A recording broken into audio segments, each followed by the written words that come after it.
योग ज्ञात करते हैं 3 सही 1/8 जमा 3/4 जमा ऋण 2 सही 1/6 का। पहले इस भाग को लेते हैं। आसान है। हमारे पास दो धन संख्याएं हैं यानी पॉजिटिव नंबर्स। पहले एक नंबर लाइन यानी संख्या रेखा खींच लेते हैं।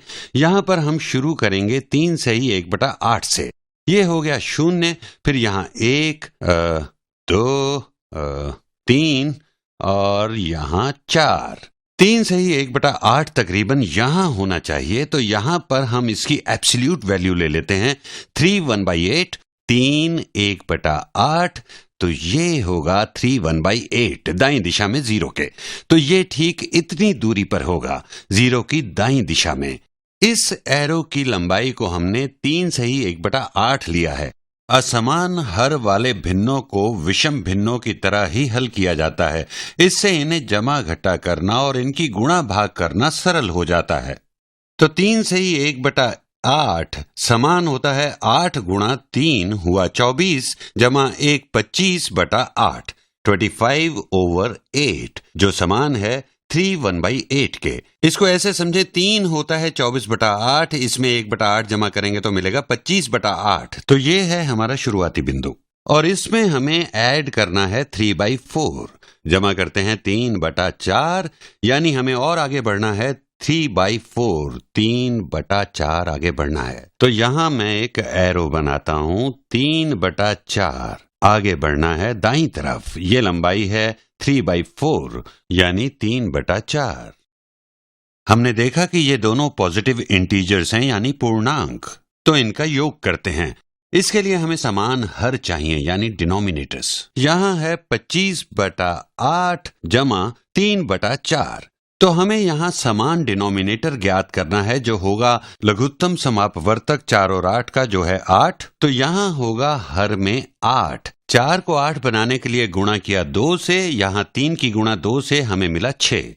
तो 3/4 समान है 6/8 के। तो अब हम 25/8 में जोड़ेंगे 6/8 तो मिलेगा 25 जमा 6 हुआ 31/8। तो यहाँ जो संख्या है, जो नंबर है यहाँ पर वो है 31/8 31/8। और ठीक तो है क्योंकि 32/8 होता है 4 और ये कुछ कम है 4 से। तो ये संख्या जो यहाँ पर है ये नंबर 31/8 यानी इस एरो की लंबाई या इसका निरपेक्ष मूल्य है 31/8, 4 से थोड़ा सा कम। और अगर आप इसे मिश्रित संख्या के रूप में लिखना चाहें तो ये होगा 3 7/8 यानी 3 सही 7/8 जो होता है 31/8।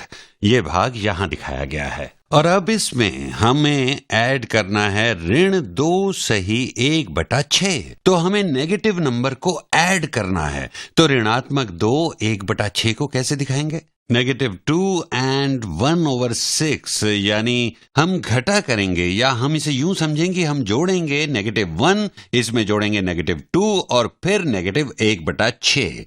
हम इसको ऐसे दर्शा भी सकते हैं। इसको ड्रॉ कर लेते हैं।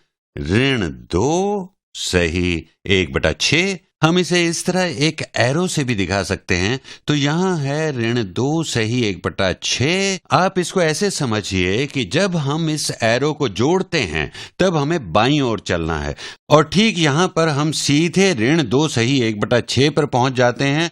तो ऋण 2 सही 1/6 को जमा करने का मतलब है धनात्मक 2 सही 1/6 को घटा करना। क्योंकि हम 2 सही 1/6 बाईं ओर बढ़ रहे हैं तो यहाँ हमें क्या मिलेगा? एक निरपेक्ष मूल्य कुछ इस प्रकार जो होगी दाईं दिशा की ओर। और ये ना केवल एक एब्सोल्यूट वैल्यू होगी बल्कि एक नंबर होगा, एक संख्या होगी और वो भी धनात्मक संख्या। तो देखते हैं कि क्या होगी वो संख्या और वही हमारी समस्या का उत्तर होगा, अर्थात 31/8 घटा 2 सही 1/6। ये होगा पॉजिटिव क्योंकि हमारी ये संख्या पॉजिटिव है। तो 31/8 और इसमें से घटा करेंगे 2 सही 1/6। तो यहाँ पर देखते हैं ये वाली वैल्यू 31/8 घटा 2 सही 1/6। तो 2 सही 1/6 बराबर है 6 गुणा 2 हुआ 12 जमा 1 हुआ 13 13/6 घटा 13/6 और ये बराबर होगा, यहाँ हमें 6 और 8 का आम भाजक यानी कि कॉमन डिनोमिनेटर लेना होगा और वो होगा 24।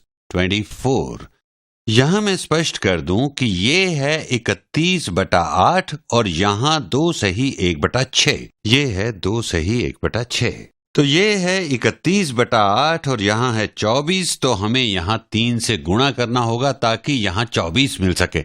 तो हम गुणा करेंगे 3 से 31 को, तो मिलेगा 93, और यहाँ 6 को 24 बनाने के लिए गुणा करेंगे 4 से। दूसरा रंग लेता हूं, तो यहां पर हमें 4 से गुणा करना है। तो 4 गुणा 13, 4 टाइम्स 13, 4 गुणा 10 40, 4 गुणा 3 12, तो ये हुआ 52। तो ये बराबर होगा 93 घटा 52/24, जो हो जाएगा 3 घटा 2 हो गया 1, 9 घटा 5 हो गया 4। तो ये मिला 41/24, जो है एक पॉजिटिव नंबर यानी धनात्मक संख्या। तो यहाँ इस नंबर लाइन पर हम देख सकते हैं कि यहाँ पर है 41/24, जो कि कुछ कम है 2 से, क्योंकि 2 होता है 48/24, तो यहाँ है 48/24 और ये थोड़ा सा इससे कम है।